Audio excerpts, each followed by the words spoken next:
ভাই এই গরুর পাশেই কিন্তু এগুলো ফলাদি বিক্রি করছে, এগুলো কেমন হবে ভাই? ইনশাল্লাহ ভালো। চায়না থেকে প্লাস্টিকের নিয়ে আসছেন? হ্যাঁ, অরিজিনাল? সিলেটের সুনামগঞ্জ কেমন মিষ্টি হবে তো? একেবারে ফাটাফাটি। মানুষ খেতে পারবে?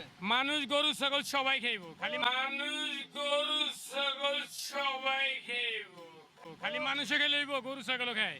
আচ্ছা ঠিক আছে, গরুর ভিডিও করি তারপরে দেখবো কেমন খায়। A few moments later.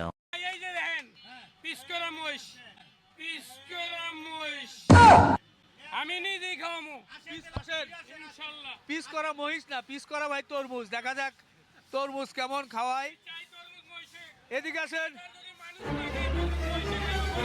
গরু খাওয়া দেখে। বিসমিল্লাহির রহমানির রহিম। দেন খাও। খাইব খাইব খাইব। আরে ভাই খাইব। তরমুজে ভেজাল আছে? ভাই খাইব। খামো না। আরে এমনি না খাইব না। তরমুজে ভেজাল আছে, ফরমালিন আছে। খাইব। আচ্ছা গরু খামো না। আচ্ছা মহিষ ফেল। এবার দেখা যাক গরুকে খাওয়াইতে পারে কিনা তরমুজ। কেমন তরমুজ? হ্যাঁ বিসমিল্লাহির রহমানির রহিম। দাঁড়ান খাও।